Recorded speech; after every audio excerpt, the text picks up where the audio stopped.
Hey guys, good morning. Sorry I was a little late. I had to restart my computer right when I was getting ready to stream. Am I muted? Hold on. No, we're good. Good morning, good morning. Okay. This is always so weird to me because we don't have any audio in the background. I need to have we could have free rights music. It wasn't a Windows update. It was just kind of just froze up for a second. And I was like, you know what? It's been a while since I restarted my computer. So I just restarted it real quick. And it was probably I should have done this so long ago. Finally, Rockefeller Plaza 82 has entered the chat. Well, hello. Hello, guys. You ready to talk about this episode? It was short. I know. I think that's what they're doing, right? I think they're going longer episodes, shorter. I don't know if it's intentional, but you can tell where they want their break is... I think it's good because they want the end of an episode to be just at the right moment so that they have enough time, I think, in the next episode to kind of finish everything off. So, but yeah, it was fast. It's 12:35 a.m. for me. Oh my gosh. Good morning. Extra morning. All right. Okay. So again, I always like to start these off by saying we're going to do so there will be spoilers about what happened in the Last of Us HBO series up to episode 5 up to and including episode 4. Yes, I can say up to episode 5.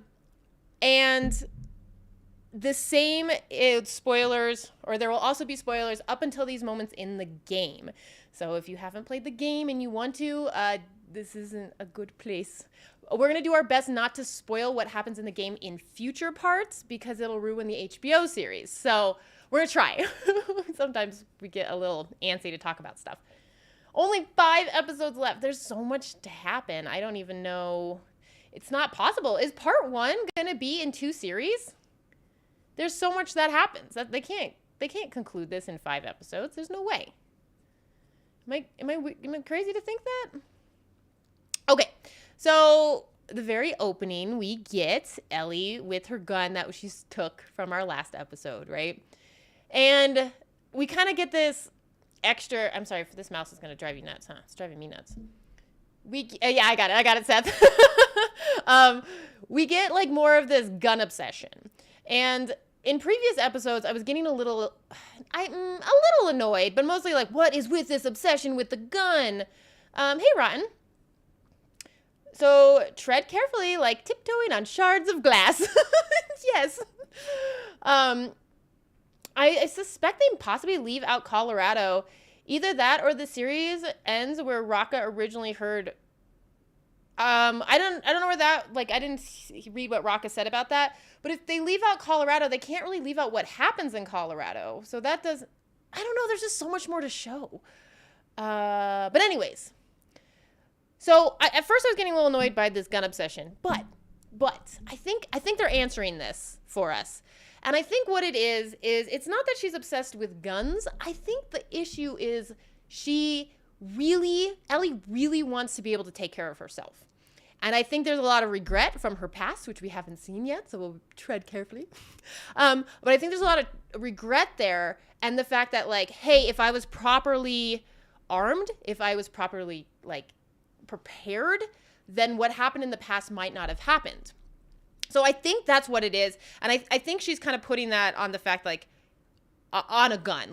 If I had this gun, if I had this protection, then I could have made some differences in my past. So I think that's more what it is, in my opinion. And I'm kind of, okay with this, I keep saying obsession, but this crazy interest with the weapon thing. At 1 episode more for Henry, 1 for Tommy, 2 for David, and 1 for Salt Lake. What about for the DLC? We need one for the DLC, unless you think they're gonna weave that in there. Then Colorado could maybe fit, but it's just a very short pit stop, maybe only slightly longer than the gas station scene. But what happens in Colorado can't be one. They can't condense that. Okay, anyways, we're going to stick with what we know and what we've seen. We're going to try not to talk about future game stuff, yeah? Okay, so that's my whole theory with her gun stuff. And feel free to chime in, guys. And then we get them getting gas. I really like, I think I'm so sorry. I always forget who it was, but somebody mentioned in our Discord chat that they like how they show that gasoline actually has an expiration date, and I enjoyed that too. That's a really good point. I never have thought of that. It's 20 years later, right? So gasoline is practically just water at this point, so you have to fill up constantly, which is kind of scary. So if you're just in the, on a highway in the middle of nowhere, it's going to be way less likely to find cars on the side of the road. We just kind of ignored your gun talk. You did. It's okay. David is in Okay, guys, remember we're going to do our best not to talk about future stuff in the game. But yeah, we need, I think Colorado would be a full episode at least. So I don't know. It kind of, the way that this is moving, it kind of feels like The Last of Us Part 1 is going to take up 2 seasons, but maybe I'm wrong. That's why Bill got premium gas, lasts longer. That picture of Ellie thinking she's a badass is better storytelling from the game. This one is better story. Oh, I just realized I don't have my blue lights on. That's what looks different. It looks weird in the background. I love this episode. Yeah, it was really good. Okay, so anyways, we get to know that they have to fill up on gas more. I like that. And then we get the actual pun book, which was so good. No pun intended. This is the exact same cover from the game, and I love it. Dang it, Hugh. You've done it again. That's so bad. I'll go get it. I'll be right back. I can't handle it. It's so dark.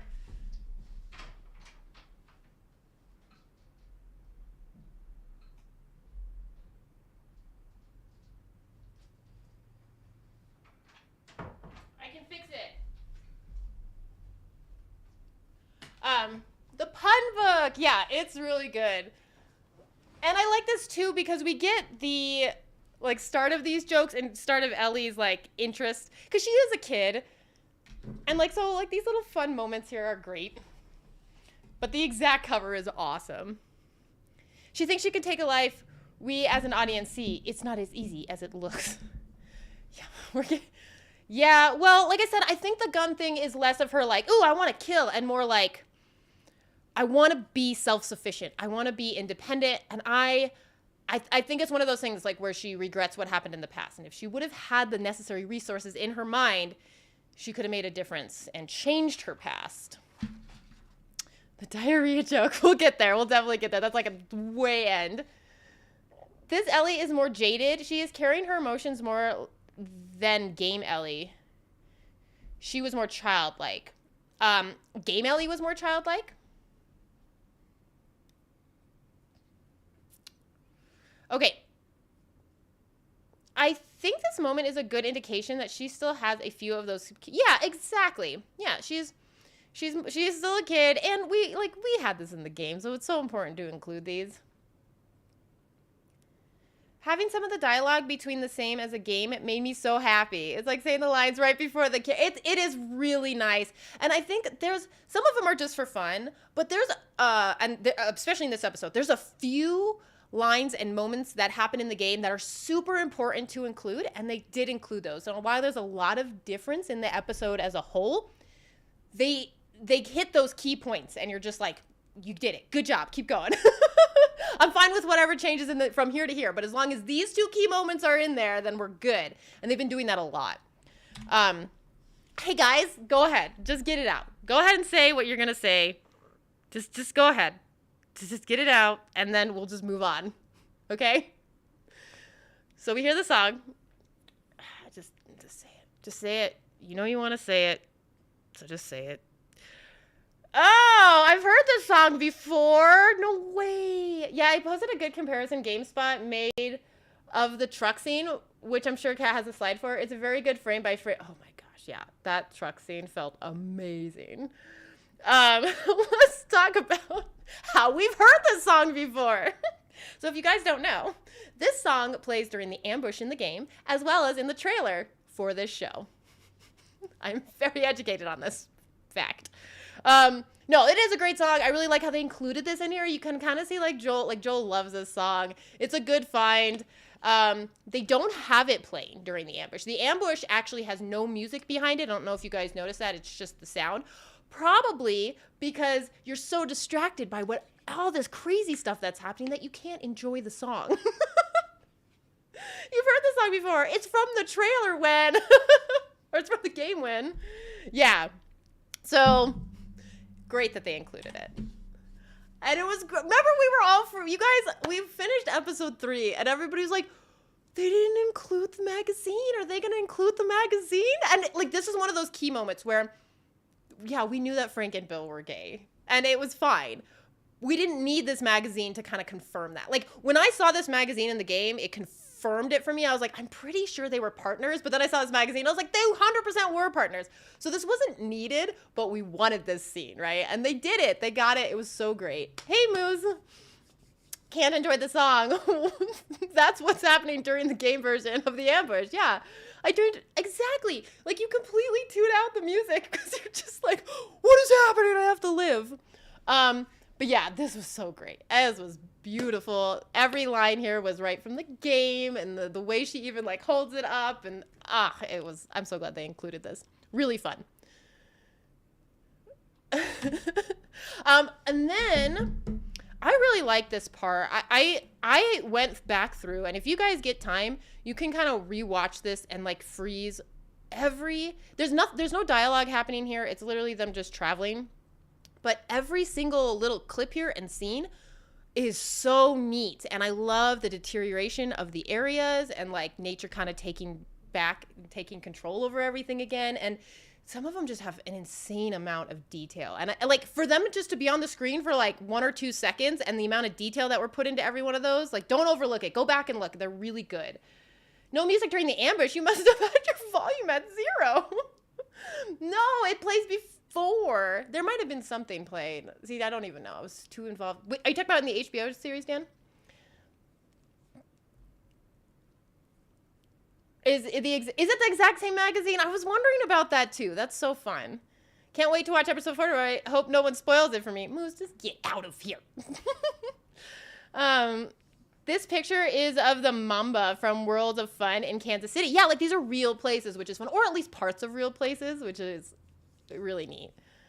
Also, another clue for Ellie, she was completely messing with Joel, didn't care about the magazine. Yeah, like, I think that, like, that's a really good point. So, this is, again, another thing, like, Ellie being a kid. Like, she's kind of playing a prank on Joel, right? When she's like, why are the pages all stuck together? And she's trying to she's, like, able to reach parts of Joel that are just like he kind of closed off, like having fun, laughing, being uncomfortable. Like when do you think the last time that Joel's felt uncomfortable? Because a kid, like it was like a sensitive topic. I mean, it's probably been like 20 years. So I like that a lot. You get to see a side of Joel you don't get to see very often, and Ellie knew how to bring that out in him, and I love it. Really fun. It's the biggest roller coaster here. Ah, nice. It's funny to me, though, because they wouldn't have passed what is it called? World of Fair or something? Worlds of Fun. If they were coming from the east. Still seeing scenery that is, yeah. I mean, that doesn't really, yeah. I agree. Like, it doesn't really matter. But it is fun. It's cool to see, like, little landmarks. But why are they stuck together? He probably spilled soda on it. Okay, next thing. So I just have a couple of these clips because I just think they're so cool. Like, I love how much, like, nature just takes over everything. And they show this a lot in movies and games and shows where it's the end of the world, right? And things aren't being maintained. But it's just really, I don't know. There's just so much work put into every one of these shots for them to only be on the screen for a short period of time. Like, this area, like, we've got the bridge. And then you've got, like, in the bottom left, I don't know if my head's in the way. You've got, like, all these, like, left trucks, right? You've got the full-out boats on in the river. I don't know. It's just so cool. It's really neat. I love these. Punished because Bill and Frank used it for homemaking? You know those strawberries? They made it into jam, and then the jam got on the magazine. It's like red telephone boxes whenever someone is in England. Believe it or not, there are very few red telephone boxes here. Really? That's so funny. Anytime we ever have like a restaurant or like anything built where it's like, oh, this is supposed to be like England, we'll like every 100% of the time there'll be a red telephone box included. You're right. interior designing. Hence the clock on the pages. And the buffalo herd was odd if they were coming from East Coast. I mean, I think it's just like, yeah, I mean, I don't know if it's that odd. There's a lot of like driving in the middle of nowhere in spots, right? Our bridges are covered in vines and ivy. No, not yet. But you just wait. Yeah, they can show more open shots in the game than the game because the game has you boxed from A to B. Yeah, it was nice. I really liked it. The train was super cool. I liked the tilted light posts. I don't know. I just thought it was worth taking some time to appreciate these little parts. I just like the grass growing in the middle of the highways and the roads too. Okay. Anyway, so that shows that they've been driving a really long time, right? And then Joel's smart enough to get off of the road because it's getting dark and they need to get rest. And it's, he's smart enough to go and hide. Like, even though there's probably no one around or whatever, he's still going to go in the middle of this dense forest and hide. It shows his smarts and everything. I like it. That train scene must be Ohio. Like, this is just current Ohio. No, sorry, that's not. But yeah.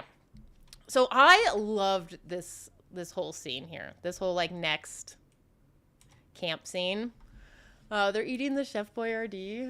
Just, like, 20 years old. Which is, I think is great. It's like, I feel like, all canned foods has expiration dates on it. And everybody's like, oh, no, you can't eat... That would be like 20 years old. But they like talk about that in here. They're like, yeah, it's like 20-year-old Chef Boyardee. And we're still going to eat it. It's still delicious. And I love that. Wait. That Missouri River scene was before they camp in the forest? Man, I must have spaced out. Yeah. Yeah. This one? Mm-hmm. Yeah, they're just driving. All that. I got my images in order this time. So, yeah. It's so synthetic. It wasn't real food anyways. But then she says something like, oh, what is this? And he's like, it's Chef Boyardee ravioli. And she's like, oh, I like him or something. And he's like, I actually agree with you. It's really cute. So this is where we get the first, there's a ton of points in this episode where we realize how tired Joel is and like how exhausted he is, which gives more evidence for why what happened at the end of this episode happens. So we have this, and he has a plan to sleep tonight, get rest, so that they can be like, refreshed and ready for the next day.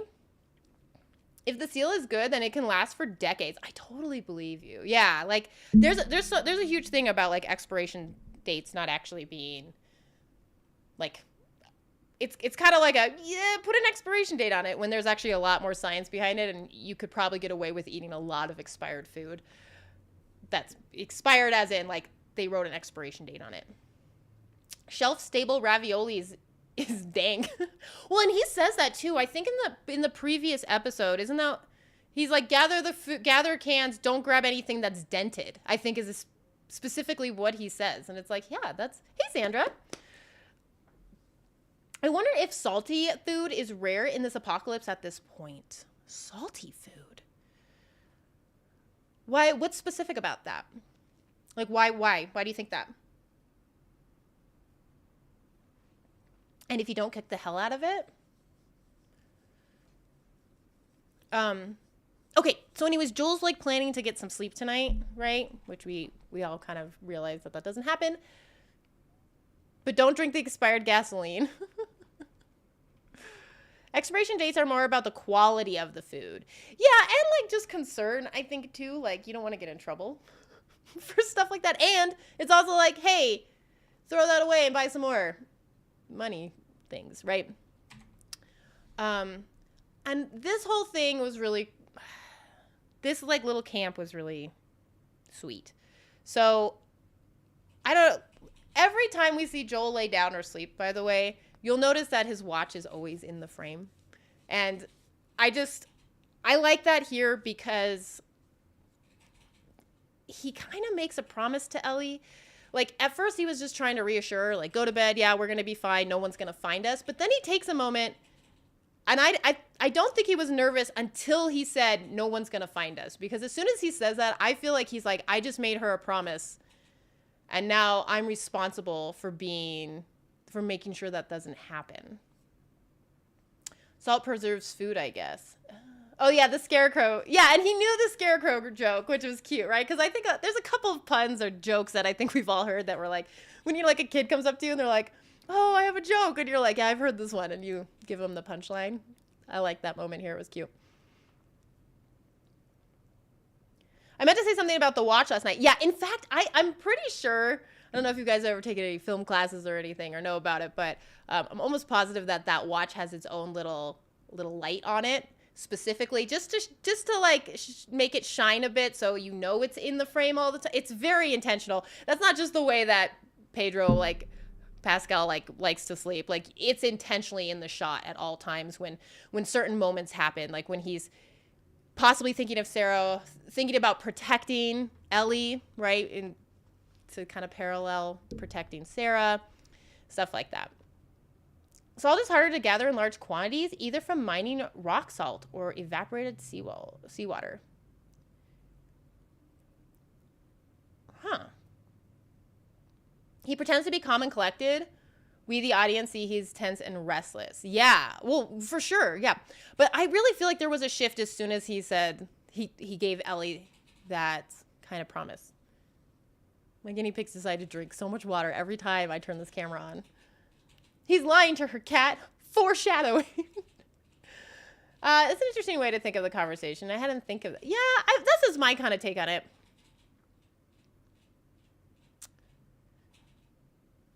MacGuffin, an emotional MacGuffin. You have an emotional McMuffin. And then this shot, like, right? So we got Joel, and then he looks out at the trees first, and then he looks at his gun, and then he gets this. I feel like I think if this were anyone else, I think if anyone else were with him on this journey, and he wasn't starting to make this connection with Ellie, which starts happening in this episode, I don't think he would have. I didn't get a picture of it, but he gets up and he pretty much patrols through the night, right? So he doesn't. If he got any sleep, he got very little sleep this night, right? Like very little sleep. So he's going into this next day, which we know is when the ambush happens, with like hardly any sleep.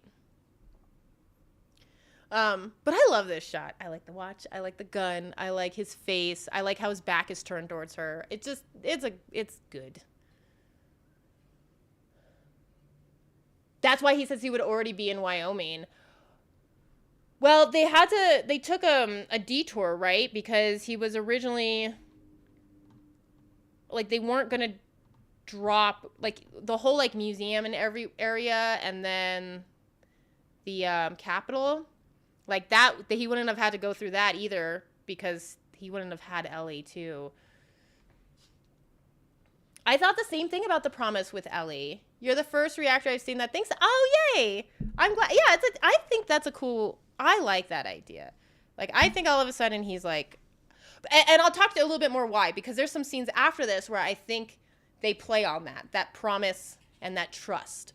Because when you say something like that, you have to... If you're a good person, you should be able to back it. Like, you don't just... you just don't, like, say, like, yeah, we'll be fine, but don't have any way to back that.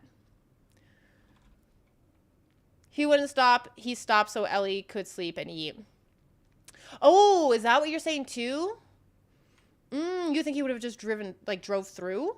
Okay, yeah, maybe. Okay, and then we get the morning scene. I don't think he slept at all. Like, I took this as he didn't sleep, period, because he's up in the night and he's up first. He's asleep. I don't know. Like, it didn't feel like he slept at all. But then we get the whole coffee scene, which we know Joel... as most adults do. He loves his coffee, and Ellie thinks it's disgusting. But we knew that from the game, too, and it was really sweet. There's a couple of conversations where we hear Ellie remember Joel and talk about Joel because of coffee. Coffee time! And this is so funny because... Well, and this is another thing. So we're playing on... Joel's crazy tired, right? Like... With coffee, it seems like it's, well, we already know it's super rare to come across, Bill and Frank had some. So you would think that Joel would kind of keep it and savor it when he needs it. Obviously, he needs it the next morning because he didn't get any sleep. So he's actually like, yeah, he likes the taste of coffee, but he's also drinking a ton of coffee because he's so freaking tired.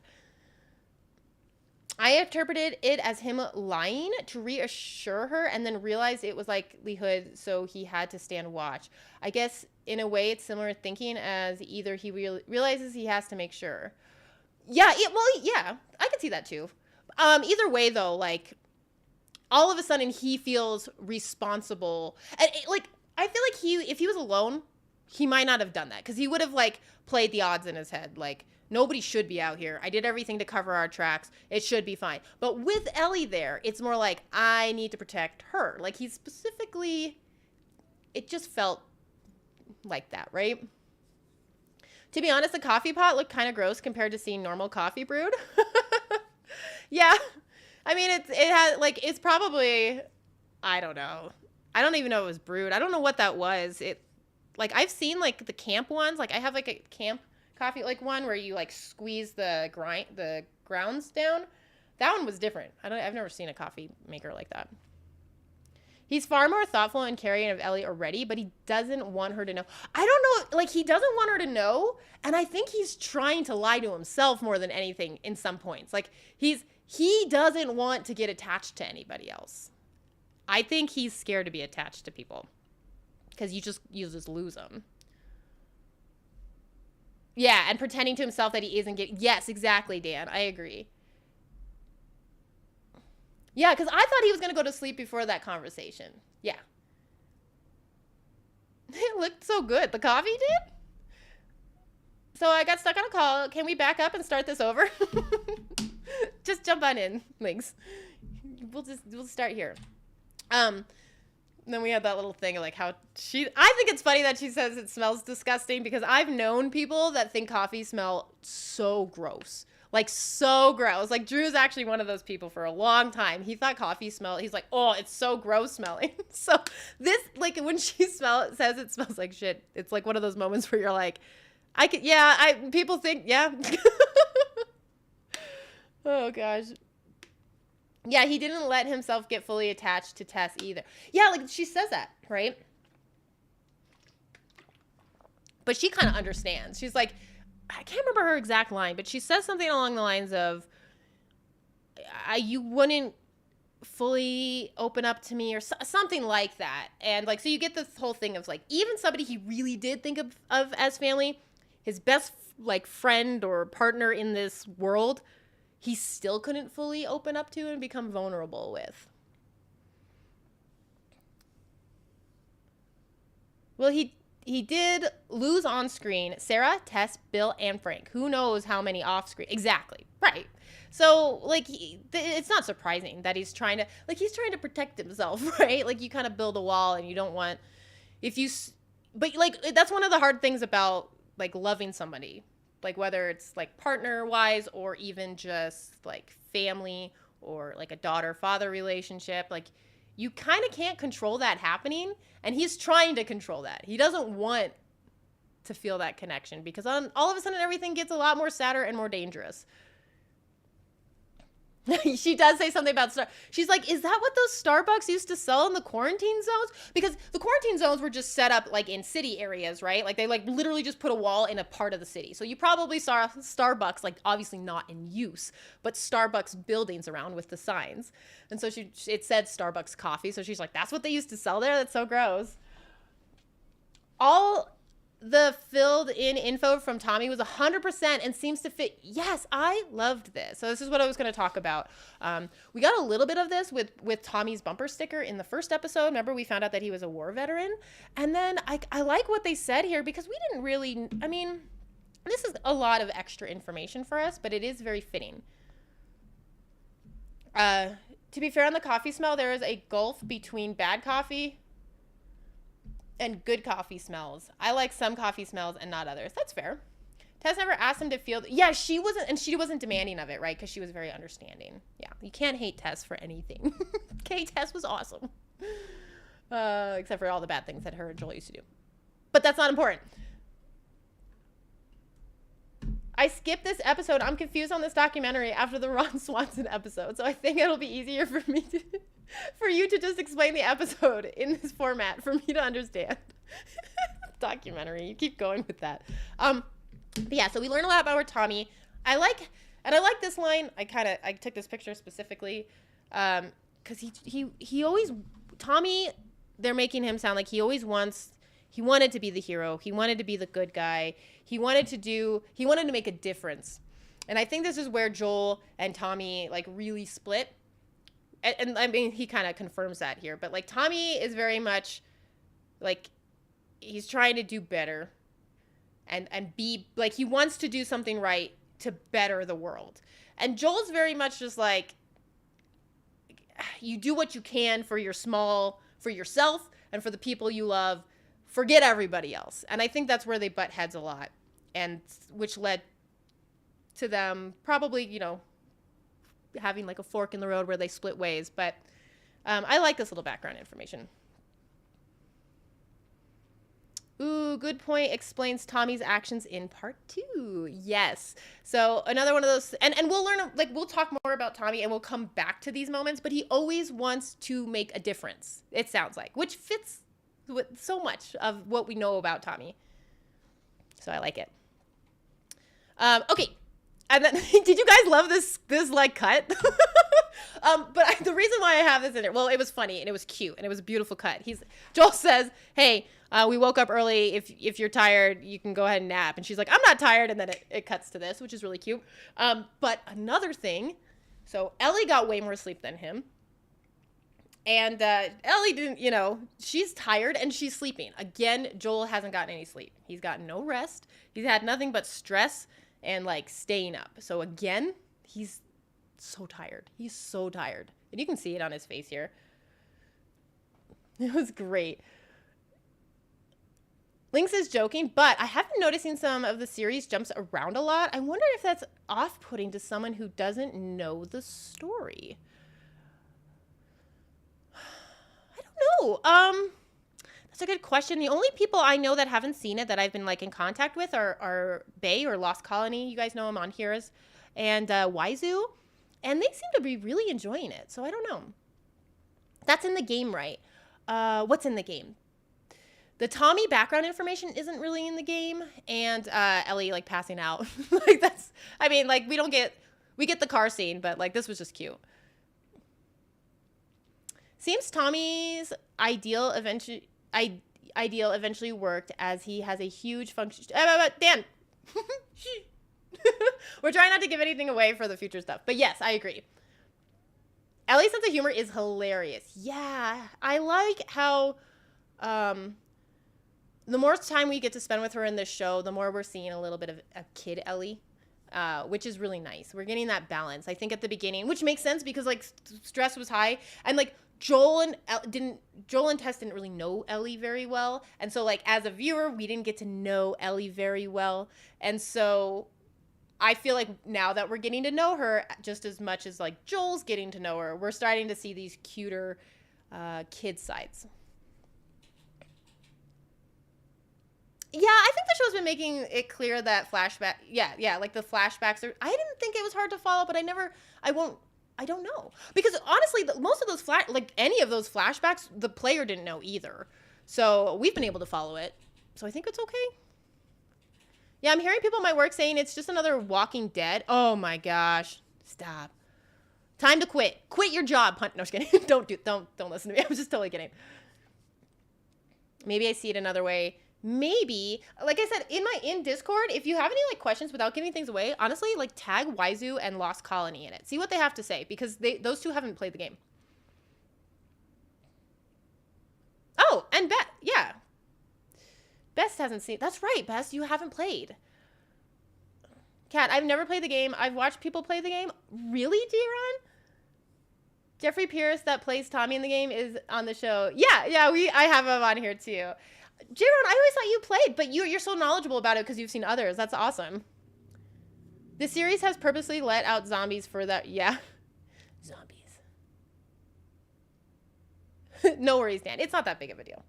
Okay, but anyways, so again, Reiterate, Joel's very tired. Very, very tired, been driving. I have a question about this part here. Maybe you guys will know. So we get this blocked off tunnel.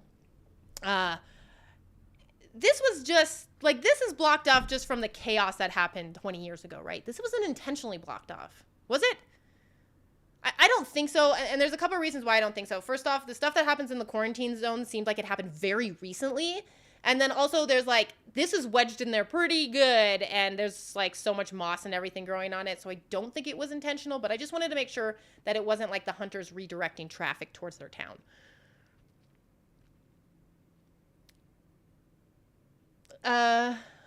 Melanie Linsky that plays Rose in 2.5 Men plays Kathleen. Yeah, that's where I knew her from. It wasn't 2.5 Men. That's right. I was watching her character and I was like, why do I know her? Why do I know her? That's exactly where she's from. It's easy to leave out zombies when there are no zombies. Touche. Okay, intentionally, there were no cars on the other side. That's why I was wondering, like, you look under. Okay, so if that's the case, this is our first hint that something's off, right? So if there's a full, but like that would make sense that there'd be no clearing on the other side because the people that got through the tunnel first would have been able to continue because this truck then later got in an accident. Maybe it's intentionally blocked off.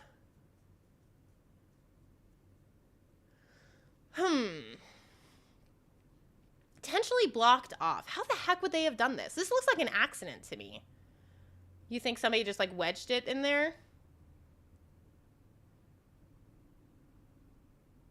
Seems like it was blocked off from all the cars around the area.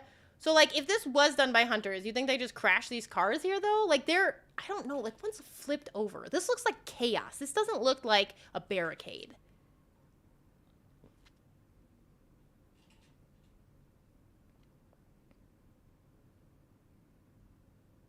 As it was backed in? Okay. Okay. I could lean either way on this one. That's why I was asking you guys, because it seemed like it could have been intentional, like they're trying to redirect traffic, or not. Because again, like I said, I think the stuff that happened in the quarantine zone was very recent. So when the heck would they have done this? Watch the show. Yeah, we've all watched the show already. This is we're just chatting about it. It is perfectly parallel, but like if like that guy was turning, like if something major happened, and I don't know. Either way. Play COD, and I'll show you how to do this. Play it. I've dabbled in COD. All right. Okay. So anyways, they have to find a new route. Also, we're in Kansas City. I forgot to mention that. You guys all mentioned it and know about it too, but that's very different from the game. And in the game, we're in Pittsburgh. When this ambush stuff happens, they switched it to Kansas City. I'm not quite sure why. Maybe it's because if you follow along, I should have looked at a map. But I think if you follow along in the map, it just makes more sense for us to hit Kansas City at this point. It doesn't really matter, in my opinion, like where we're at, as long as it's on the way to Wyoming. I think it was the hunters. It looks intentional and makes sense. Okay. That's what it seems like most people are leaning towards. With somebody with zero knowledge based off of this, I lost interest when they went back in time and spent a whole episode developing characters they just killed off. Oh, Lynx, you're one of those. You make me so sad. The point of that episode, I'll just talk about it, is to show the beauty that you can find in this world after the fact. Those characters were big characters. They already existed in the game. The viewers wanted to know what happened with them. They wanted to know more. We got that. But we also got a really, really good contrast of the rest of the stuff that happens in this game. Or in this show. Well, both, I guess. I thought that episode was really great. Because while this is about Joel and Ellie, this game and this show have always, well, can't speak for the show in the whole, but it has always been a lot more than just Ellie and Joel. And you get a lot of these different glimpses of other stuff happening. And that's why, because if it was just about, like, the infected, or if it was just about Ellie and Joel, like, why even have it 20 years later, right? Like, this is more about life.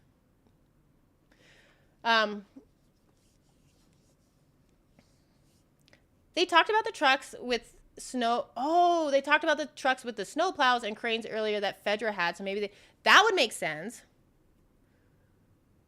as a midpoint. That's what I was thinking, Cheat. Yeah. At the end of the show, I was cracking up when Ellie asked Joel. Yeah, we'll get there for sure. Jumping from Boston to Pittsburgh all the way to Wyoming would have been a big jump for people. Yeah, okay. It's already been confirmed for season 2. I wonder if they... Okay, J-Ron. You're killing me. Can we delete that?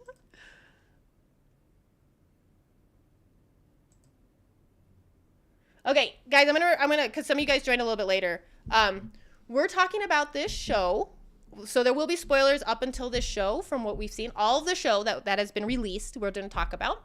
And we'll talk about spoilers into the game up until this point. But we do not want to continue or have any spoilers that are in the game that are past the show's point, because there are some people here that have not played the games. And if we talk about what happens in the games, it'll 100% ruin people's experience with the show. So we want to be very careful about what we say. Okay. Anyways, let's keep going.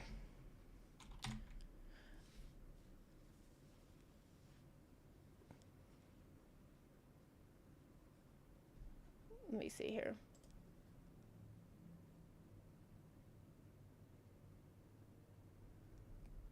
There are only maybe 3 scenes that would have actually been filmed on site. Oh, for Pittsburgh.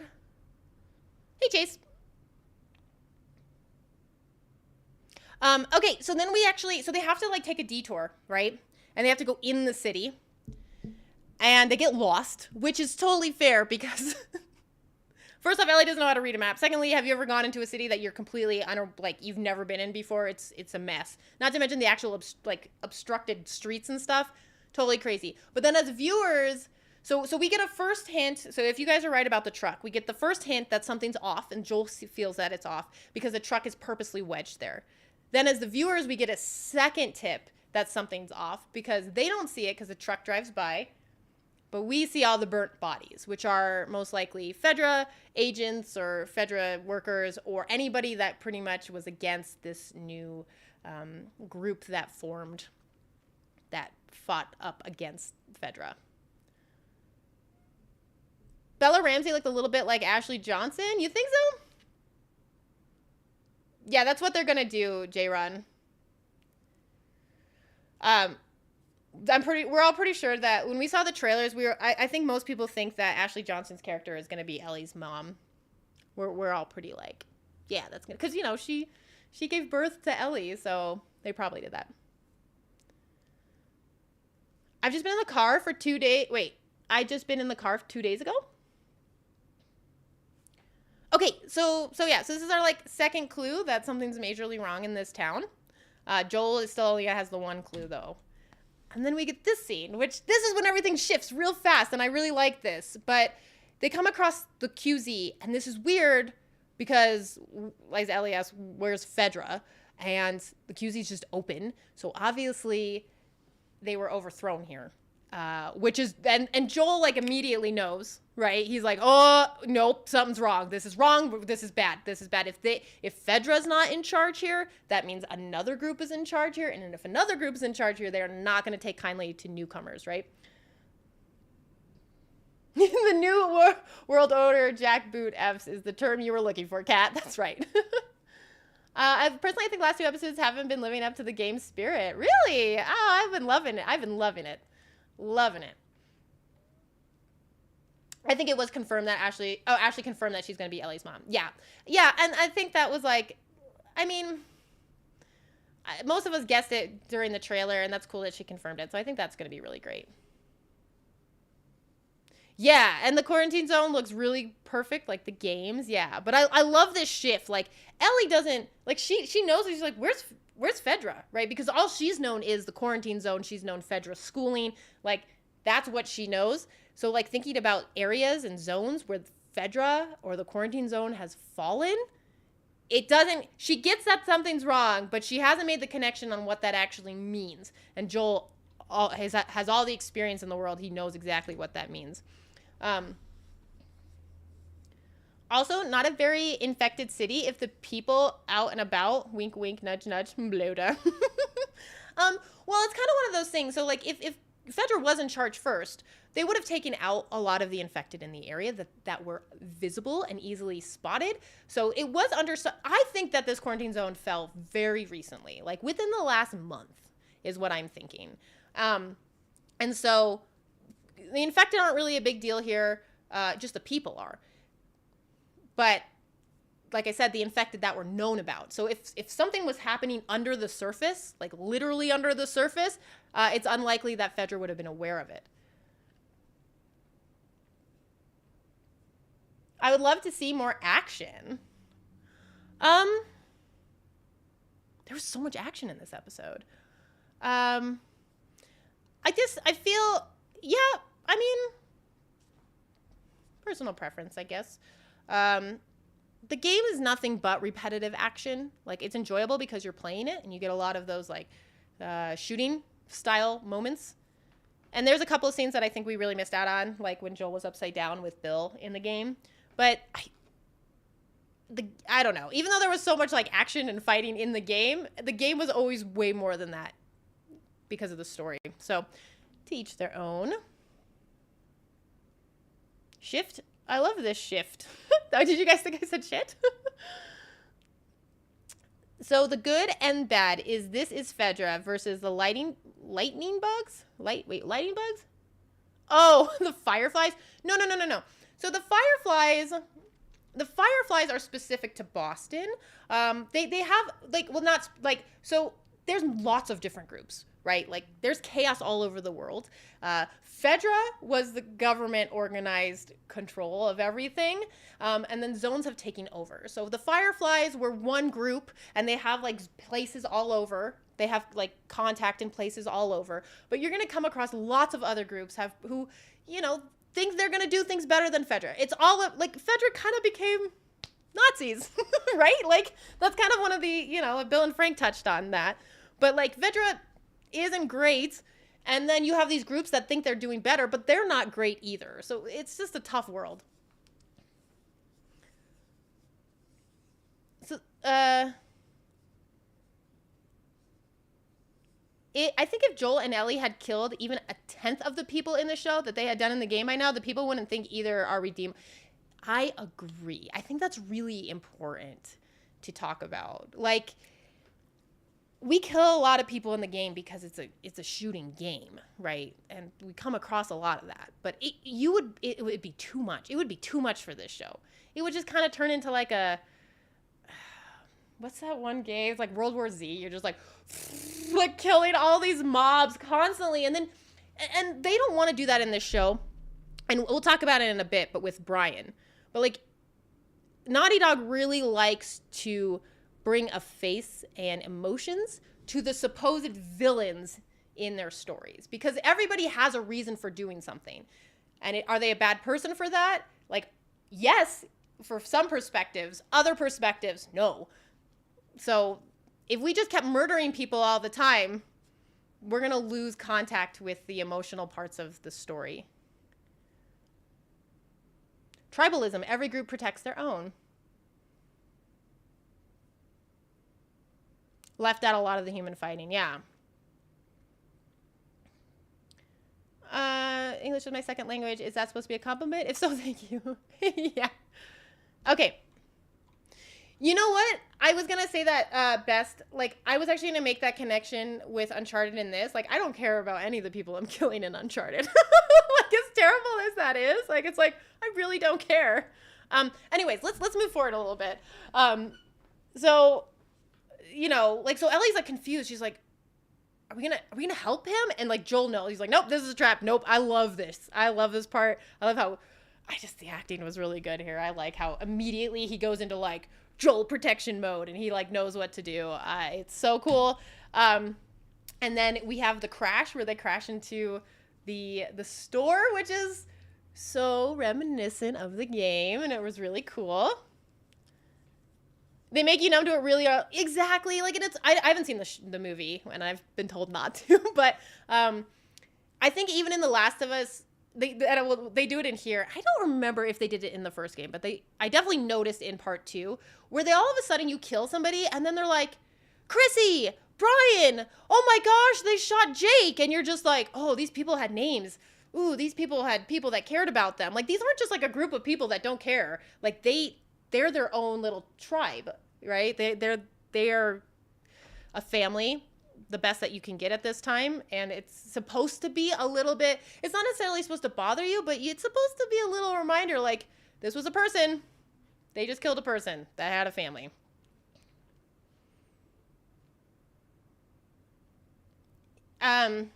Wish they had added the line that he isn't even hurt. Oh, yeah. When she's like, are we going to help him? And he's like, he isn't even hurt. Yeah. Yeah, that was a good line. But the way he says no and then the action he takes right after that was good. This movie is a decent action flick, but makes Uncharted fans really angry. Oh, the movie. Oh, you're talking about Uncharted. Okay. They weren't intending to recreate the game, so I'll try to look at it from their lens. Okay. This part didn't seem as dangerous as the game. Poor tactical execution. Are you talking about the shooting part or the crash or both? So here's my take on that. So they did kind of set up for people not to get into their city, but it didn't feel as much of a setup for them to keep luring people and taking their stuff and like killing them. In the game, it felt like they kind of had that under control for a while, many months, maybe a year, whatever, and they kind of had it down pat. Whereas here, it's more like, set up the spike. Nobody comes into this city. Nobody, like, this is our city, and it's set up like that. And so when it happens, yeah, they have some defenses, but maybe not as, like, an organized kind of attack, like ambush as they do in this. And then, I mean, they have... what is it, 3 guys? They have 3 guys that are here on the spot, ready to fight right here, and then more come. And I don't know, like, I felt like that was a good amount. Like, I think it would kind of be ridiculous if an entire, like, 20 people were ready to fight here. Like, what were they doing? Just waiting here for, like, a car? I don't know. I feel like that would have been too much. Similar to when Bill just stood in the road instead of taking cover. Do you remember what I said about Bill standing in the road there, though? I feel like that was intentional because he was, like, literally standing. Like, it was a poor decision to show that Bill was, like, literally standing in the way of fire. Like, a protection between what he loves and the like, bullets, right? I wonder when they're going to show the black and white listening superpowers to him. Dude, doesn't he? We know it's the opposite, Dan. We learned he has bad hearing. Oh, I think Bella Ramsey is the best thing about this show. She's such a... I'm glad you really like... I like Bella very much. I think Pedro Pascal is nailing this character. He's one of my favorites to watch.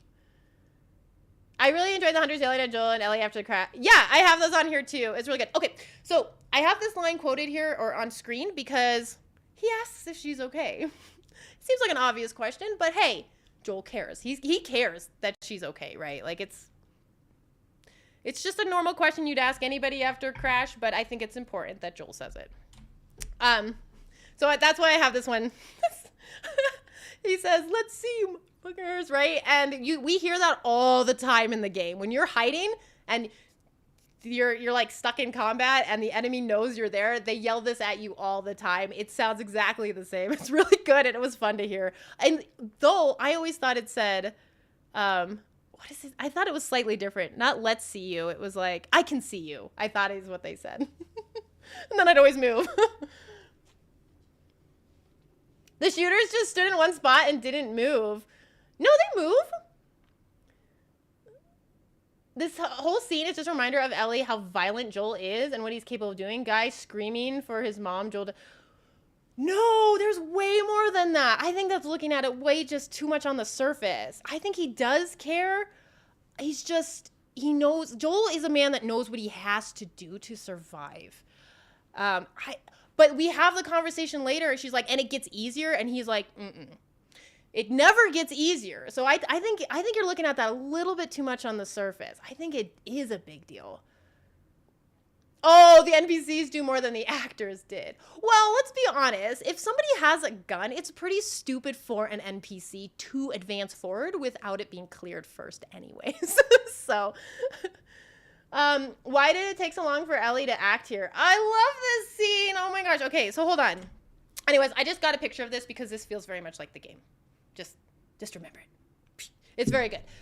You get the two guys in the corner behind the truck. They're taking cover, but they're ready to shoot. They are shooting. And then you have, like, they're using their truck as cover. And this is when they see the hole in the wall. But, like, it just, this was a really good juxtaposition, and I liked it very much. Yeah, CG. Maybe they do. Maybe they do say that. Movie airbags have an expiration date. Actually. I don't think that was a crash. It was just driving and parking inside that glass front. You literally see the car crash. Dad's like, no. That's how I park. She's not a child, though. She's an adolescent. I know kids 6 to 10 that do more killing. Oh, God. Then, oh, my gosh, Rockefeller, you're killing me. Okay. I have these two, and I love the acting here. I love the acting here so much, you guys. Okay, and it's for two reasons. First off, you have Ellie in the mirror with her gun, right? And, like, she's like, yeah. Like, and you kind of get the feeling, like, you would. Like, a lot of kids kind of have this idea that they're a badass, right? Oh, I could do that. I could handle it. But then when it comes down to it, you are in total panic. And you are scared. And I like how Ellie is scared here. I think that's really important to notice. And that she doesn't want to be in a position where she's scared. She doesn't want to be so dependent on people. But she is, and she should be. She's a child, like, or an adolescent, or whatever. But she hasn't been in a situation like this, and you can tell. But you know who has? Is Joel. And so Pedro Pascal is a great actor. I just personally think that he's not being portrayed as intelligent and quick as the game Joel. The choking scene was a little lame, but that's just me. Like, in the game, the choking scene was executed way more convincingly. Yeah,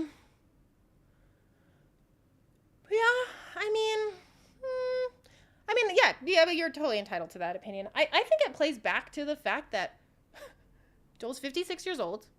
He's had no sleep in like 3 days, like 3 days. He hasn't slept in days. He's lived on nothing but adrenaline and stress and coffee. And he's exhausted. Like, I mean, how I don't know. But yeah, I get that. Joel's more strong and powerful in the game because you're Joel, right? And if they're trying to give the player another chance, like, hey, you got choked up from this guy, do something about it. But he doesn't. Like, in the game, we get this moment. It's in a different area and it's completely different. Joel is being pushed under the water by somebody that he was caught off guard on, and he's gonna drown when Ellie takes action. So, I mean, you could say that right there. Like, why was that guy able to do that? They revealed Joel's age in this episode. In light of that, yeah, getting ambushed is plausible. Ellie starts crying the moment Joel tells her to go back to the cover. She realizes, yes, 56, I think they said. He said it because when they're climbing the stairs, he's like, I'm 56. Maybe he's 57. Okay. He's a human. And I think that's too, like, what BB Taylor is saying there. In the game, I love Joel and I love playing Joel, but, like, as a game character, you always, like, have a little bit more. You're not a superhero, but you have all this extra, like, strength and chances because it's you and you need to get through the game. And the designers know that, like, they need to give you multiple chances to proceed. But this is a real character, like a person, and they're trying to make it more realistic. That's how I kind of took it. Plus, his hearing is said to be failing in the show. He is more. Exactly. So, like, if his right ear, like, if he can't hear as well as there, even though in the game you literally listen for things because it's, like, Joel's best attribute, which is really funny to me. And not in this show, okay? He's bad hearing. Godly power. Right. If I don't see one brick get thrown in this show, I am going to be so upset. We saw the cinder block fall in the car. Anyways, I really like this acting here, and I really like this part. Because this is very military feeling, and this is very partnership feeling. But, like, Ellie's panicking, and this is another promise. Just like the promise when they were sleeping earlier, this is another promise to Ellie. They're not going to hit you. And he's like, look at me. And we get this, like, I know this is funny to go back and forth between, but, like, she doesn't even blink here. And I really like this because, like, she's she's about to panic. She's, like, on the edge of completely an anxiety panic attack. And she looks at him, and it's one of those things where it's like, I don't care what this person tells me right now. I trust them.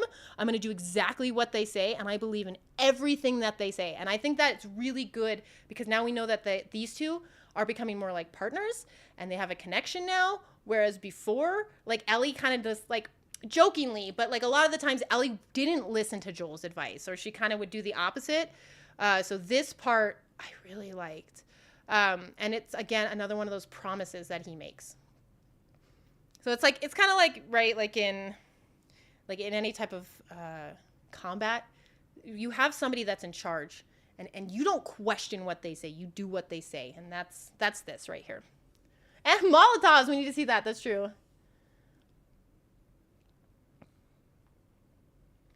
Okay, so anyways, that's why I really like that. And I kind of skipped a bit here, but she goes behind that wall, she listens, and then when Joel needs help, she takes action. And she did anybody else get really nervous here about how low she was shooting this gun? Like this, I don't know, like when I watched this the first time, I thought of it, and then when I had to get this clip, I was like, gosh, she's pointing that gun so low. Looks like she's gonna shoot Joel. Ellie stayed in cover in the game, running all over the damn map. Well, right, and like the gamers joked about that too. Like she's hiding and she's like going behind things, right? But like she's never noticed because it doesn't matter if they notice her, it's if they notice you, the character, right? But like that would have been weird if she was just like hiding and whatever. Like no, they get out of the way, go hide. I also want to. She acts a lot smarter in the remake. She acts a lot smarter in the remake. What do you mean? Oh, like her, like the way that her character moves around, like she's not just like out in the middle of the open. That's good, yeah. Yes, I was so scared, at the angle that she was shooting this gun. Yeah. Anyways, so we get this scene that's a lot different in the game, but it's still the key point in the game, right? Ellie shoots a man to protect Joel. Not an infected, a man. Now, she doesn't kill him here. She's actually not the cause of his death. But it is the same. And then, oh gosh, that actor begging for his life. Oh, it was so good. Like the acting was good. It was awful to watch. It was, yeah, like, and you learn his name is Brian. He's like, my name is Brian. What's your name? I'm so sorry. And he's like, cry. Oh, it was so awful. But that's one of the things they want you to do, right? They want you to be able to relate to these people. These aren't just like NPCs. These aren't, like it's not a horde of infected. Like this is an individual with a name, a family, and a history. And these characters that we're following along with have to take them out. You didn't play the remake, Cat. That's why I don't know the lore of the game. I did play. So I played this game as a series, and then I played it again live on stream where I used no guns, except for the scenes where you have to use guns. Yeah, thanks, Cheat. She answered. But I really, yeah. So we get the scene. He was so sad. I hate him. This guy. I hate him for doing this part so well. How dare he mess with my emotions? Yeah, me too, Dan, because it was too low. The angle was too low. And it sounds like she shot him right in the spine because he said he can't move his legs. It was so bad. It was so bad. And there's what Joel does here I want to talk about. Yeah, I'm sure they will, Chase. We'll see, but I'm sure they will. What I want to talk about here, so first off, this, and I don't think this quote here should be taken lightly. It says, get back behind the wall. And yeah, he means physically go behind the wall. He doesn't want her to see this, but it also kind of means like Joel is literally like, he wants her to go and hide behind the wall, but also he's trying to protect her. Like he's trying to put up this wall to protect Ellie emotionally, which you can try all you want, but with what they're doing and where they're going, like that's inevitable. Like that wall is going to have to break, or she's going to have to leave the safety of that wall, right? And I think that's really important. And I love this line because he's trying to protect her, and like you can't like, but it's good on him to try.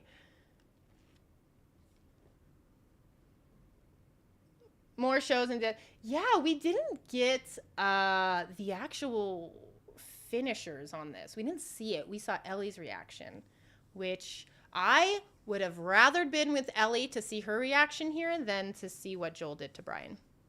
Oh my God, I didn't think of the dialogue that way. Honestly, yeah, I love that. I never put it past like the writers in this and Naughty Dog to put stuff like that in. But it's so sweet. Like he wants to protect her at this point, and you're feeling this connection, and you can't protect her. But he kills him. And then you can look at this in two ways. Like, oh my gosh, that was terrible. That was Brian. Like, Brian had a family. Like, we just learned. Right? It was, like, awful. But at the same time, we know that Brian was shot in the spine. Brian couldn't move his legs. Brian is not going to live. Even if he lived, Brian's not going to be able to live in this day and age. Like, he kind of put him out of his misery. It was awful. But it's kind of like when you see a wounded animal. Like, there's nothing else you could do except for, like, kill them quickly. It's also really interesting to note that Joel didn't use any of his ammo here. He used the knife probably to save bullets, I think was mentioned. You have a good way of looking at it. Thank you. Yeah, I like that way. At first, I was disappointed. We, as the audience, didn't get to see Joel's face as he approached. Now, I like the fact that we get Bella's terror. Yeah. So, again, like, think about the first face we saw with Ellie in the mirror. She's such a badass. She's like, yeah, I'll shoot somebody. Then she shoots somebody and she's like breaking down, right? So those comparisons, that contrast of like, yeah, you think it'd be easy to kill someone. You think it'd be like, I'm going to do it to protect somebody. It hits you so hard. And like, it's awful. It's awful that she has to experience this. Joel knows it. And this whole crying scene, I'm glad, again, I like seeing these softer sides of Ellie because we got so much, of that like sass earlier on. We got that like I'm a badass attitude early on, and so it's really nice to see these more like delicate moments.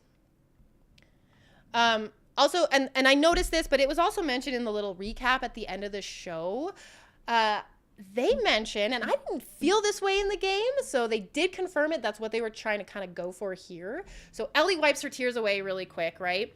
Because like all of a sudden it's like Joel's like, She's crying because of the emotional part of it, but then Joel's like, hey, I got to get through. And like she immediately wipes her tears away. And so it's one of those things where it's like she started to let herself feel and immediately is like, no, let's stop feeling. We got to stop. We got to keep going forward. And they said that that's supposed to make you feel very much like how Joel treats stuff. And she's supposed to be she's just like Joel in that respect, where if you start feeling stuff, you won't be strong. Get rid of it. Wipe that away. Let's move forward. I kind of like that idea. I didn't really feel too much of that like while I was playing the game, but I can see how that is why these two are so great at surviving. Why didn't he grab his backpack and supplies? He had to go past the truck to get away from him.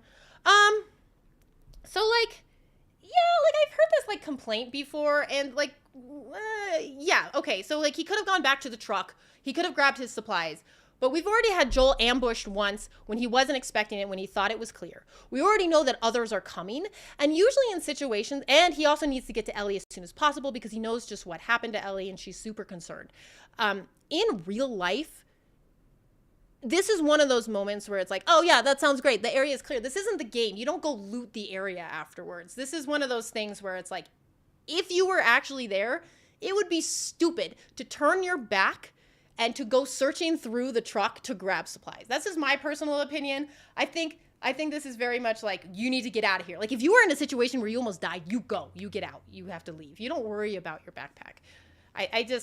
That's my personal take on it. I think it could be, I know it's kind of obnoxious. He could have just grabbed it, but we don't even know where it was. Maybe the truck was actually covered in the back, right? Like what if it was in there and he had to like spend 5 minutes? If he would have spent 5 minutes getting his bag, or even 2 minutes, these guys are leaving and we hear more approaching. Are you watching it on stream, or you just watched it before? Yeah, I can't watch it on stream. That's it. HBO would frown upon that quite strongly. We've already watched it. We're just talking about it.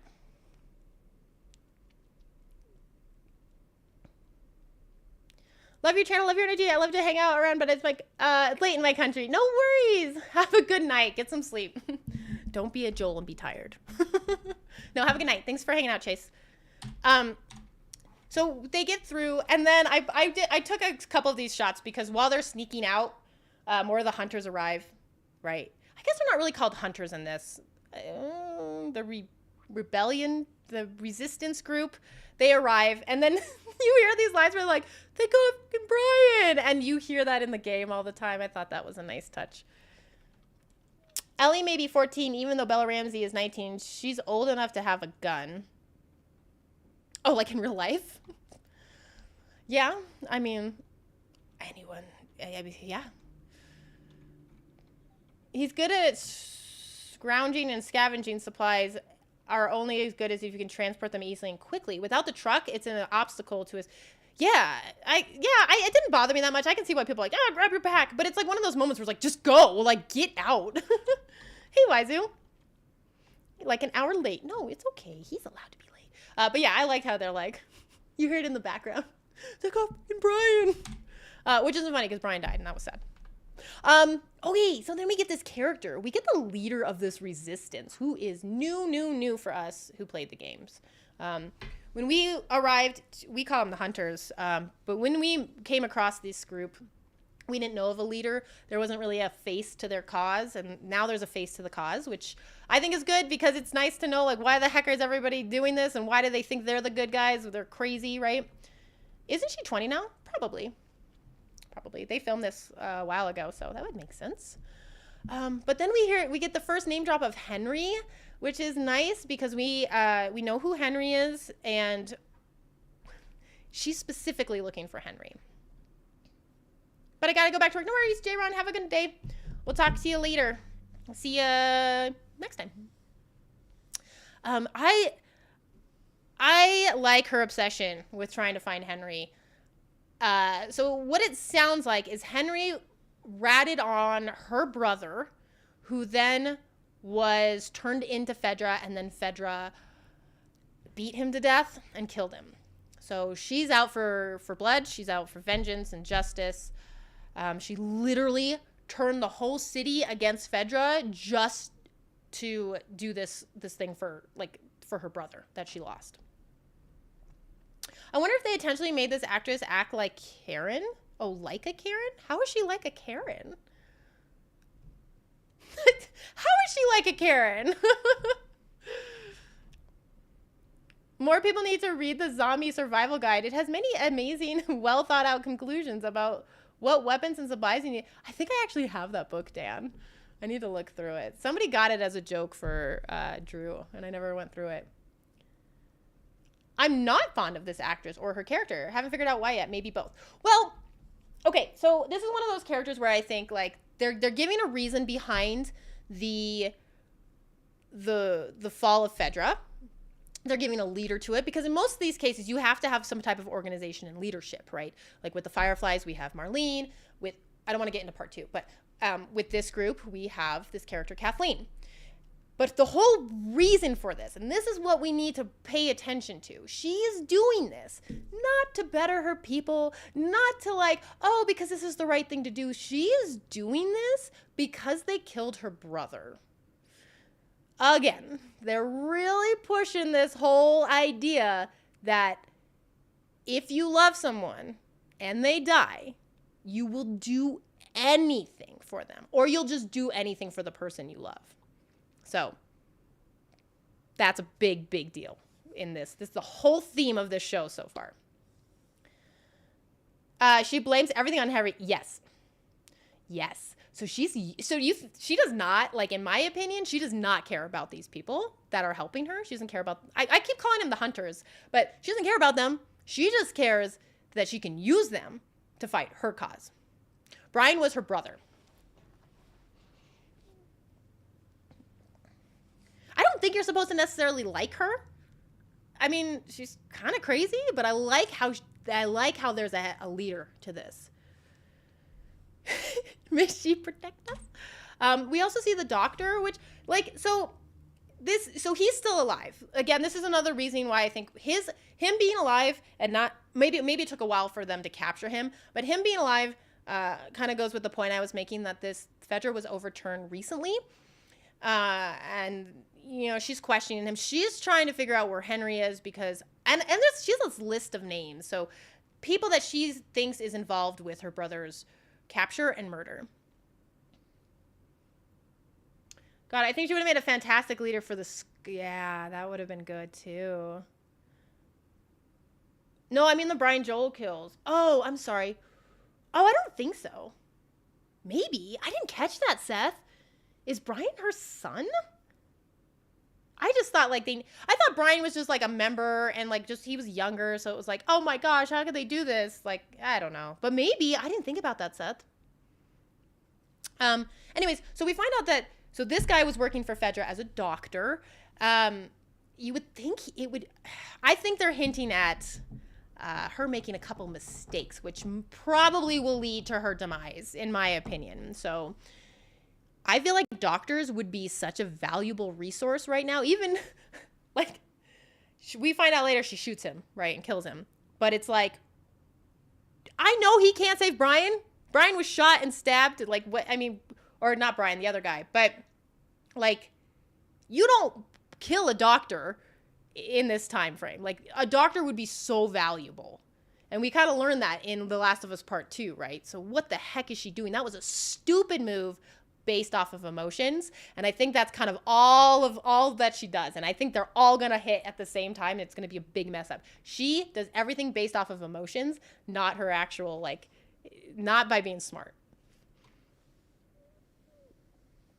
Maybe it definitely could be. It could be. I feel like, I don't know, if she's doing this whole thing because of her brother and like that was her like lackluster reaction to her son dying, I feel like that would be poor directing. Like she would have broken down and cried and freaked out if that was her son. Not just been like, oh, dang it, not these guys. We'll take them out. Like, you know, you would have been like bawling. I've lost my brother and now I lose my son. I feel like that would be poor directing. Where is this? The man or her? She's from, what is it, 2.5 Men or one of those ones? Anyways, okay. Then we get, oh no, what's his name? I forgot his name. But we get Tommy's voice actor. And it's so fun to hear him talk. And I really like his character. His character obviously has some type of military background. I barely recognize either from the guy. Someone tell me his actor, or his name. Tommy's voice actor. Yeah, he has that voice that you're just immediately like, oh my gosh, it's Tommy. I also really like his character. This guy is very, like, he seems smart. Like, I'm surprised he's not the leader, right? Like, he's kind of like, it seems like he's second in command here, but he has military experience. He has a little bit of wisdom behind him. Plus, he freaking played Tommy, so he's awesome. I'm going to look him up. Thank you. Excellent hair and beard. Yeah, that goes on the bonus side too. Like, he's just cool. He's got the furrowed brow look. No, I really like his character. I'm glad he's in here. Jeffrey Pierce. Thank you, BB. But yeah, so he's smart about it. Like, so he's like, we found the truck. It's loaded. He's trying to figure out who these people are. He's very calm and collected. He's very military about it. Like, this is what we need to do. This is who these people are. And then we get her like, hey, we randomly got these people with a truck full of supplies. The fact that, like, it wasn't even mentioned, I guess nobody, like, no, they don't know that there's, like a kid, Ellie, with them. But she just immediately is like, oh, it's Henry's fault again, guys. Remember, we're mad at Henry. It's like, no, we're not mad at Henry. You're mad at Henry. But this is her using her people to fulfill what she wants done to kill off Henry because of her brother. So this is probably added on why people don't like this character. I don't think you're supposed to like her. I like how she's in this, though. Like, I like how even this jerk of a person has control of a group. Oh, you're referring to the doctor? Yeah, I don't know who that is. This guy? He looks familiar, but I don't know. Okay, so after she learns that Brian's dead and that this other guy's injured and there's no saving him, she goes and shoots the doctor. And it's just kind of like, emotions. You ran by emotions. And I'm sorry, like, I know it's tough, but that was stupid. I think this was stupid. Keep him chained up in there. Have a doctor at your disposal. This was dumb. Like, I think this is going to come back and bite her. Like, I could feel it. Like, she's going to get injured. And, like, if only they had a doctor, they could have saved her. Maybe. I don't know. But I just think this was stupid. And I think it was. I don't think they, like, overlooked that. I think they're showing that this was a poor decision. I think that she's not a very good leader. Um, again, like, so she goes back out there, right, to tell him to, like, okay, disperse, look for them, whatever. Again, she hits, like, she tries to hit this whole thing so hard on, this is Henry's work, this is Henry's fault. Remember, we're looking for Henry. And it's just like, all right, you're trying to control these people to do your own thing. But that's fine. Okay. This part, we got Joel so tired, because he is so tired. But this was kind of fun and very different. We get a much softer side from Joel here. I'm really bad at lip reading. This call is so unnecessary. It's okay. But yeah, Joel's a lot softer here. And he really feels bad that Ellie has to grow up so quick. And I think it's like, it's kind of crazy to think that in his mind, I would assume that in his mind, Sarah was, and always in his memories, is going to be a kid and kind of around Ellie's age, right? Even though at this point, Sarah would be like in her 30s, close to 40s. But I think it's this reminder, like, what kind of world is this where a kid has to experience this type of violence, murder, all these things at such a young age. And he just doesn't like the world. Like, it's just not a good world. But yeah, so that's like one of the things. Like, he really touches on this very different feel than from the game, because he got mad at her in the game initially. And then we kind of see him trust her when the time comes again. But Joel doesn't give gun to Ellie because he doesn't trust her. But in the show, Joel doesn't give Joel a gun because he doesn't trust her. But in the show, Joel doesn't give a gun to Ellie because she is a child. So in the game, Ellie doesn't find, what happens is Joel's like the same thing, right? Like, he's fighting against somebody, and he's being choked out underwater. Ellie grabs a gun from the ground in that exact area and shoots the guy off of Joel. So she didn't like hide it or anything. She just got it. Then after that, Joel's pretty mad. But what follows up after that is they have to get through an area where there's a lot of patrol. And so what Joel does is he lets her they find a sniper rifle. He lets her use a sniper rifle. He teaches her how to use it. And what he does is he keeps her kind of, in his mind, in a safer spot up higher where she can snipe to help him advance. So he does trust her with a gun. But in his mind, like, she's kind of safer. It's definitely not a handgun, though. So it's a little different experience, but eventually he does, in fact, give her a gun. Don't tell mom the babysitter's dead? Is that what he's from? Are you serious? God, I haven't seen that movie in forever. Did that answer your question, Best? So in this one, he doesn't, like, give her a gun, but he gives her gun back, right? And they have this moment where he teaches her how to properly use a gun. And everything that she said, like, on how to hold it, she learned from Fedra. So this adds to, like, okay, well, remember she was in the bathroom and she actually knew how to unload a gun and, like, take the bullet out of the, what's it called? The barrel. Is that correct? Anyways, she knew how to do that. It's like, how the heck did she know how to do that? So she had gun experience before, but it wasn't very good experience, right? And we learned she was holding the gun wrong here. And so he teaches her proper ways. And she's really excited about this. And I don't think her excitement's coming from, hey, yay, I get to play with a gun. It's, hey, he trusts me.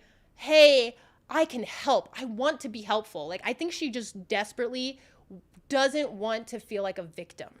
And so if all of a sudden she's a little bit, like, got like this proper training, trust from Joel, and then like an ability to not always play the victim, like, that's where her excitement's coming from.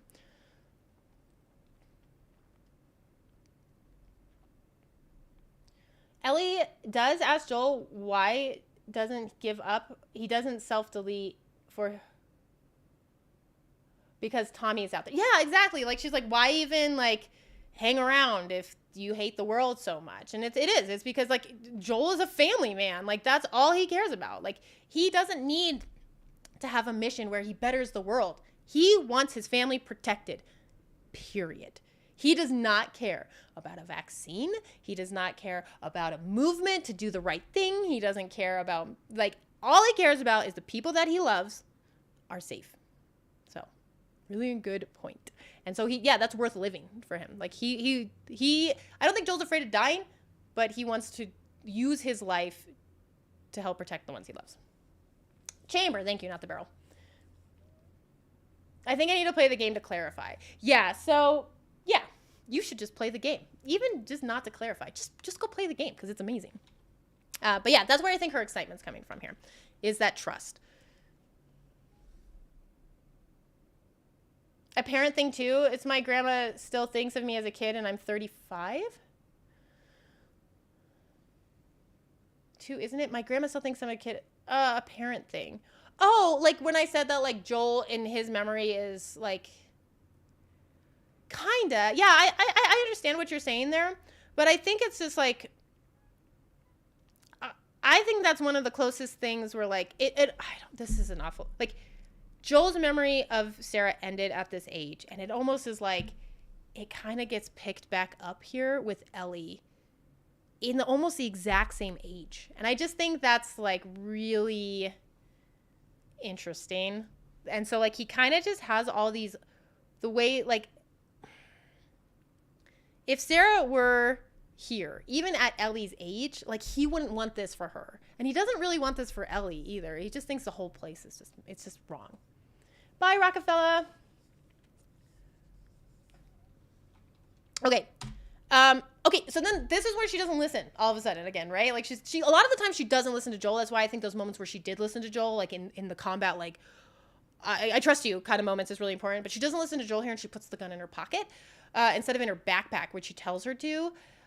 The gun's more accessible here, right? Like, it's with her. It's way easier to grab. So I don't think this is anything other than this is going to come into play later.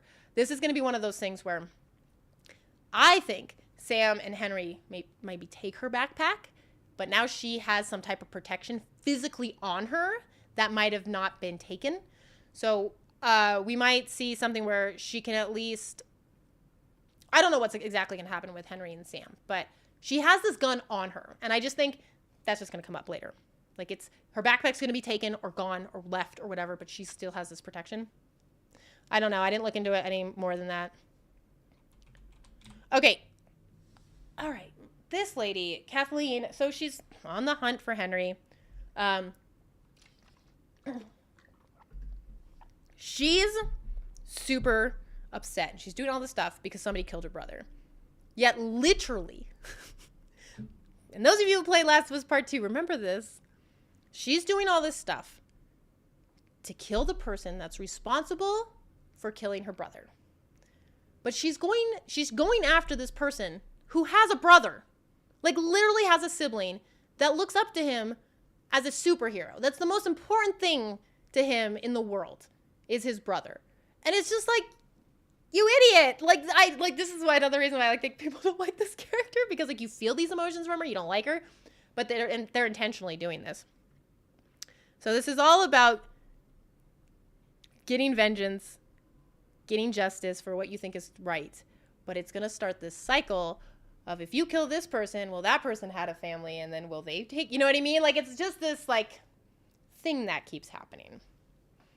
I see what you're saying, Kat. All right. Yeah, she knows where I'm going with this. But yeah, Sam's view, they're superheroes. And it's so, but it's not even that they're superheroes. It's like his brother is literally, I kind of took this, I think maybe they're just flying, but I kind of took this like his brother's holding his hand. And I think, what's the name of this episode? It's like something, it's like Hold My Hand or something. But his brother is the world to him. And she knows this. She looks at this. She knows it. She specifically says, well, Henry's not going to let Sam starve. Like, because they know how much they care for each other. So it's like, yeah, your brother died. So you're going to go do that to somebody else. So nothing could happen with that. Oh, gosh, this just reminds me of the top of a brownie. Just realizing. Sorry. I didn't see that until I just went to this now. But we get, I forgot what's his name? What's Pierce? Voice actor for Tommy. What's his name? Something Pierce. I already forgot. I'm sorry. But he's smart here. He's always like, he's way more tactical about things. And he shows her this very concerning collapse that's about to happen, where obviously I think we all know that there's probably a bloater under there because we saw it in the trailer, the sounds of it and everything. Concrete brownie, right? It's healed to death. Big fan. Hey, Drew. So, Jeffrey Pierce. Thank you. Oh my gosh, it was bothering me. What do you guys think about this scene? Okay, what do you think, like, of the idea of, like, you don't know anything about this scene, Best? Okay, so I was hoping it wasn't going to be a spoiler because they showed it in the trailer. But we see a big baddie come out of the ground in the trailers a lot. What do you think about, like, a bloater coming out of the ground? Like, do you think they're trying to escape? Do you think they're making it collapse here? Like, what are your thoughts of what's actually going on here? And he has a bunch of clickers with him under the brownie mix. Is that what we're just going to refer to this as? Like the brownie? The brownie zone? Hold on.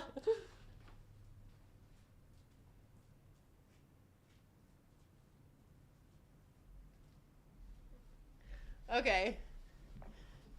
You see holes like this all over the game too. Yeah, but you see little craters like that, and I thought it was from, like, bombs going off and stuff. I think the bloater is trapped under there for long enough to have formed entirely. That's what I was thinking. But, like, what is actually, like, I need, like, a cross-section of what's happening. It's like a bloater, like, get me out. Like, what, how is this happening? Like, what is going on underneath here? Like, it's like the bloater, and he has, like, a clicker on his head, like, and then they have a clicker on him, and the clicker at the top's, like, just, like, chiseling away. Like, what is going on? Like, I am making fun of this for fun, but I just, like, I want to see underneath here so bad. The fungus lives underground. Yeah, that makes sense, and it would really fester under there, right? If they were left alone. If, like, this was a place that Fedra didn't know about, like, they'd hit these different stages.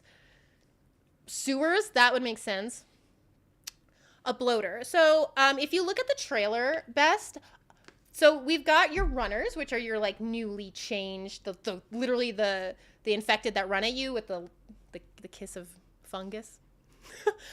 So those are your runners. The stage after that, you have these things called stalkers, which is what Ellie was holding the knife to that guy trapped under the concrete. They act a little different. They can still see, but they're, like, more primal and they hunt.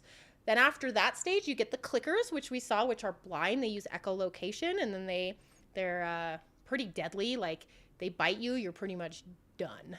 And then after that, you get this thing called bloater. So it's pretty much just another stage of infected. Pretty bad stage of infected. It's actually 3 clickers in a trench coat, Cat. It's like Muppet Man. Clicker Man. Like, you know, Muppet Man, where, like, you pretend you're an adult. Like, I'll have 3 for the rated R movie ticket. Yeah, like that. Okay. Anyways, I was just curious because I really want to see. But the whole thing about this... Shamblers and the racking. We're not there yet. Yeah, but that's another fun thing to talk about. But yeah, so we get this whole thing. Another part of the stupid Kathleen making bad decisions. And I love his face here because she's like, we'll just handle it later when we have to handle it. And it's like, dude, this thing's about to pop. Like, this is gonna pop now. She's like, just shut the door and lock it. It's like, okay, yeah, that'll stop him.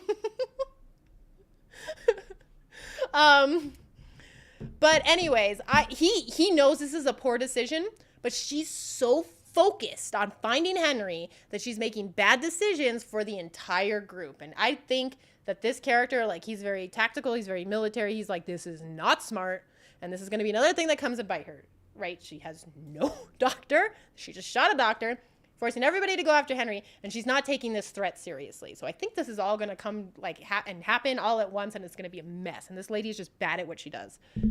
It's probably nothing. It's probably fine.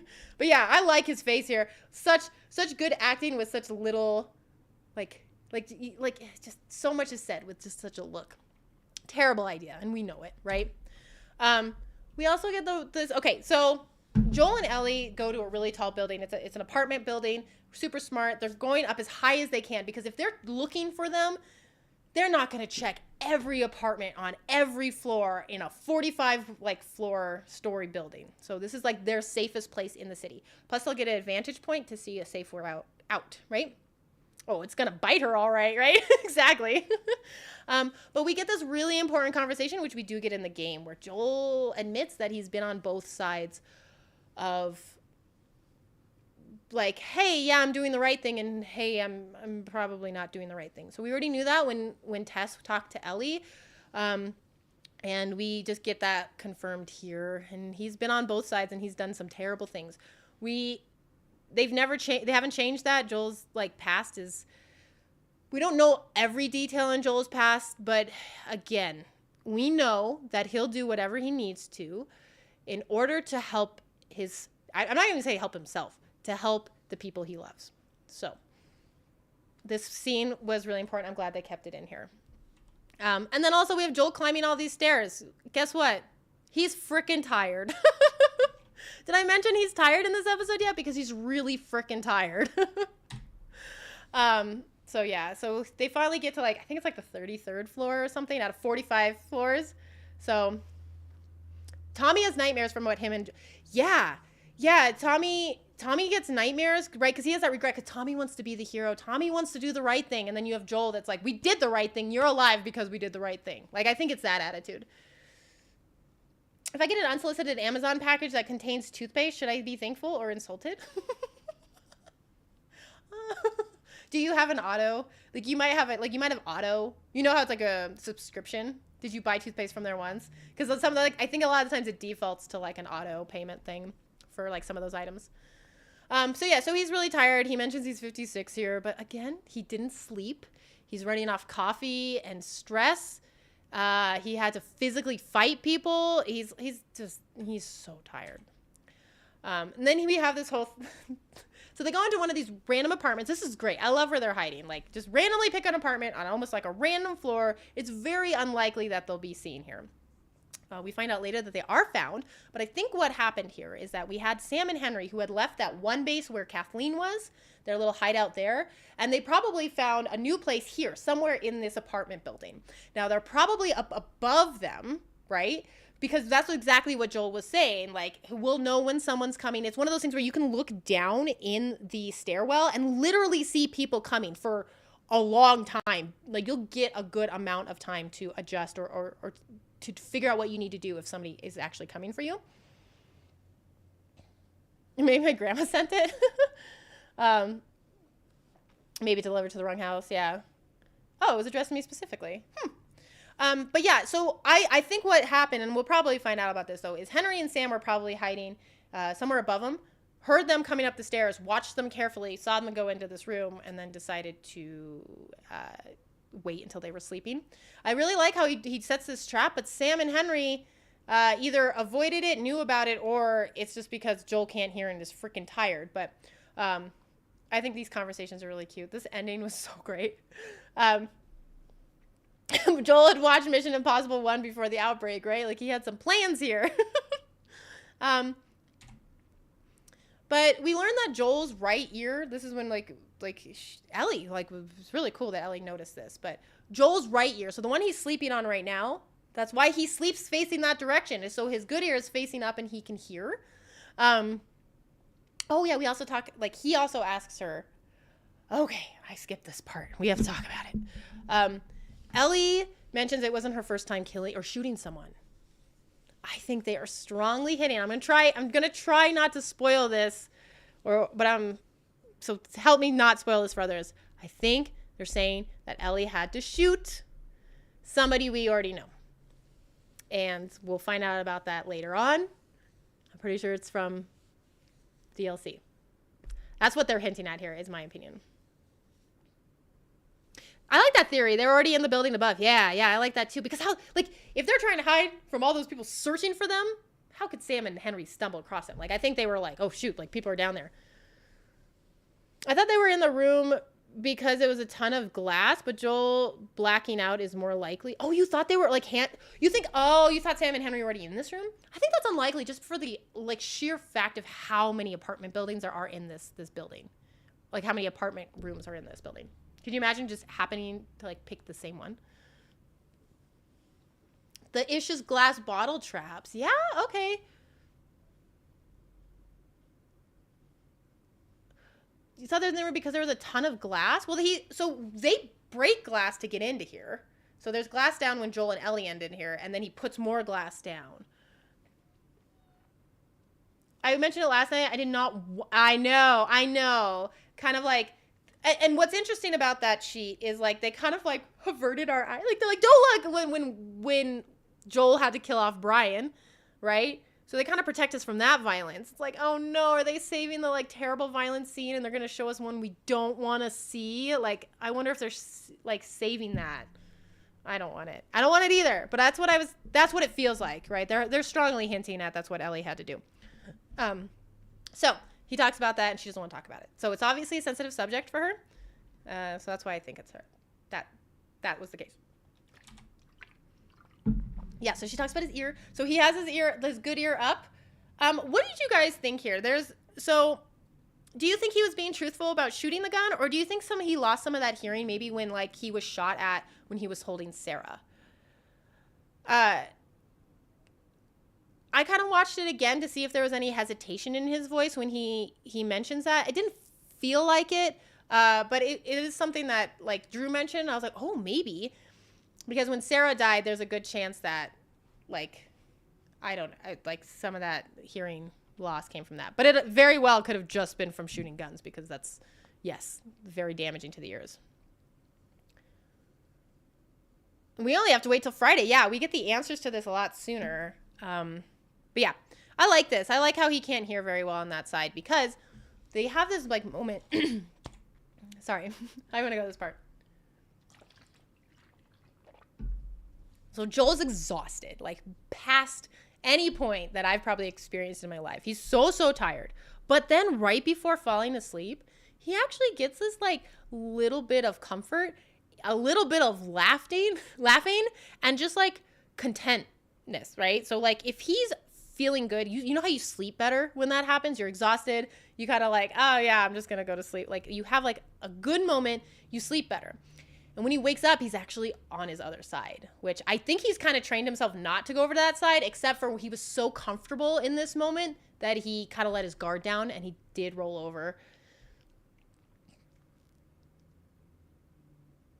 I feel like this explanation was possible. Didn't Joel get grazed on his left side during, well, it's his right ear. Maybe. I don't know. This scene is so wholesome. I am dead set on the fact. I don't know if this is a fact, but I would not be surprised if they did this. I feel like Pedro Pascal knew that a pun or a joke was going to be said here, but didn't know the exact one that would have been said. Like, I feel like on his script, it probably said, Ellie tells a joke. You know, you smile or smirk. But I feel like the way he laughs here, I think he broke character. I think he had a hard time holding it together. Like, I feel like he was supposed to smile at this, maybe kind of laugh a little bit. But I think Pedro Pascal actually broke here and started laughing because it's actually a pretty funny one. Yeah, I love it. I would have kept it in 100%. It's so wholesome. It's so sweet. I really like it. Like the fact that like he's even like trying to like, you know, like when you're trying not to laugh and you like shove your face into a pillow, like it looked like he was trying to hide it so much. And I love it. It was such a good moment. Oh, if it was grazed on the left side. Oh, okay, yeah. Yeah, I was just curious on like if that was like maybe what they're hinting at. Like I said, there wasn't much hesitation into his voice because he kind of did this like, it's actually from shooting, more likely from shooting, not being shot at. But yeah, another thing where like his watch is in the frame. He gets this joke and Ellie's messing with him. Yeah, and the watch is visible straight on here too. That's what I'm saying. Like every time, man. But I just took him laughing because it was just so freaking cute. But yeah, it doesn't feel scripted either. I think so too. And BB, what I did get confirmation of is when we hear a bunch of those jokes, those pun jokes in the DLC, when Ellie and Riley are talking to each other, they didn't know the jokes that were going to be told either. So their reactions to those were very real. So like Ashley Johnson had these jokes. She was reading them out loud. And like, I don't know who Riley's voice actress was, but like neither of them had read them before. So the way they respond is how it is. So I wouldn't be surprised if they did the same thing to him, right? Like, let's just see how he reacts here. But they're both like die laugh. Like they're just having, like, this is like such a cute moment here. And like, it's just really sweet. But I love his face in the pillow. And things are stupid funny when you're tired. Yeah, like when you're exhausted, you have those like weird laugh moments. That's a good point too. Yeah. Yeah, the DLC jokes felt really, yeah, exactly. I said the same thing, and then somebody's like, absolutely, that's what they did. So it was pretty good. So then when he wakes, like, so we find him sleeping again. The watch is in frame, but he's laying on his left side, meaning the bat ear's up, right? His back is turned to where enemies could come from. So he was very comfortable, very tired here. Totally fits, totally makes sense that he would like put his guard down in this situation. And then Ellie has to yell at him because like she goes, Joel, and then he doesn't respond. She's like, God. Like, you know, like she in her head, she's like, his bat ear is up. So she's like, Joel, really loud. And then he wakes up. And so we see Henry, and you know, they don't know who these people are. So of course they're holding a gun to Ellie. And then we get Sam, who's just the most adorable. He's so cute. But he's got his little superhero mask on, which is new for us that played the game. This wasn't a thing before, but they're really playing at this in this episode and in this show. So we'll have to see what it's all about. Like we already saw it all over the walls. My guess is because of how terrible things are and what Henry and Sam have to do and the things that Henry probably has to ask Sam to do, like, hey, we need to do this, we need to be quiet, we need to go do this because we're heroes, like we're superheroes, I need you to be brave. Like that's how I kind of figure that conversation is going to be. Like if you kind of like relate things in a way to kids like that, like, hey, we're going to be brave because we're strong and brave like a hero. I bet like Sam would just play into that 100% and like make that his identity so that they can get through these really tough things that they have to get through. So that's my guess with this whole superhero trend with them. But the only thing I know about Sam in this is he's going to be mute from what I understand, which is, again, not like the game. So I'm excited to see these two. Excited and other things. You think the next episode will be another flashback? If we get a flashback, so we know we're at least expecting one other flashback because we know the DLC from the game is in this show and the DLC did happen in the past. So it's going to be where Ellie gets bit. But I don't know when that's going to come. I could kind of see that weaving in between or being used for next episode a little bit, but I don't think they're gonna make it so Sam and Henry aren't in next episode. I think we're gonna get the bloater. I think we're gonna get Sam and Henry. I think they might hold off on the DLC part, but we'll see. This kid is so cute. But yeah, that's it. That's how it ends. So total cliffhanger after like a really cute, wholesome moment, and I'm excited. I'm excited for the next one. If you guys don't know, we watch these together in Discord. And if you guys watch it with us, right now I have a vote going on when we're going to watch it together because they're actually releasing it Friday night because of the Super Bowl on Sunday night.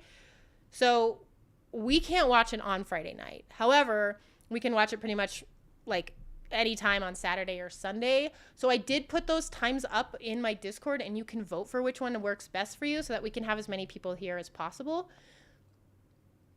The trailer for Friday's show shows no flashbacks. Okay, perfect. Yeah, this was fun, as always, guys. But yeah, go ahead and vote what time works for you because I want as many people there as possible. I'm trying to figure out if, like, when we do this little review recap thing, if we'll just still hold it off until Monday because I heard, and I don't know if this part's true, I heard it only in America is it being released on Friday because of the Super Bowl, which means the rest of the world needs to wait until Sunday, which is kind of, I don't want to mess with people's, I don't want to be one of the people that could spoil something for someone. You know what I mean? So while it's up to them not to come in here, like, for spoilers, it's kind of one of those things where it's like the more we flood the internet with spoilers, somebody's going to come across it accidentally. So I don't know. I'll talk about it in Discord a bit, but we are going to watch it together over the weekend. And then I'm thinking just talk about it on Monday. But we'll see. Thanks for hanging out. Thanks for letting me talk forever. But yeah, that's why you need a VPN. Yeah, I just think that's so weird. Like if you're going to release it earlier for someone, like for a country, just release it early for everyone. Because that's just, with like the way things work in this day and age, it's like everybody's going to be talking about it on Friday. So it's just gonna get, it's too easy to get spoiled for people. HBO says all subscribers in the release, so it should be global. Yeah, but we were just talking with people that they don't even have HBO in their country. Like, they can't. Who was it? Was mentioning, like, they don't have, like, there's no access to HBO where they live. So it's, I mean, yeah, if you have HBO, then yeah, you're good. But a lot of people were saying that they don't even have that as an option. I don't know. It's a weird thing. They do that with movies all the time, but movies are, in my opinion, a little different because, like, a movie comes out and, like, even though it just came out, like, a smaller percent of people see it.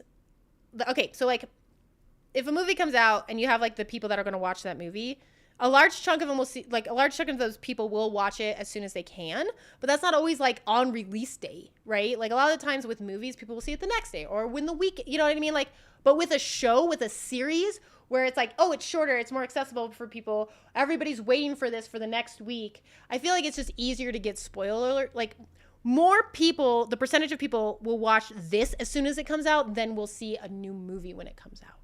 That's why they do opening weekend instead of, like, opening night. Well, they do, but I don't know. I didn't explain that well. But I just feel like it's a little bit more dangerous with a weekly episode thing. It's a copyright issue. That's why we still use VPN to watch the show. See, that's, yeah. So I don't know. We'll talk about it in Discord. But I don't know when I'm going to do this part of this, like the chatting part. So if we watch it on, like, Saturday, do I do it Sunday or do we do it Monday? Probably just stick with Monday. But anyways, guys, thanks for hanging out with me. Thanks for chatting. Thanks for your input and all that jazz. Appreciate it. I'll see you guys tomorrow for Spider-Man. Kind of actually be surprised by the ones that are left out. Yeah, it's not as accessible everywhere as you would think. But Canada doesn't get it in North America, and a lot of the most known Western European countries don't. Yeah, it's like, so I don't know. I think we'll just hold this till Monday, regardless of when we watch it. But do vote in there if you are part of the people that watch it with our group. And yeah, I'll just see you guys tomorrow for Spider-Man, if you're here. All right, you guys have a wonderful day. I'm going to head out. Have a good one. Goodbye.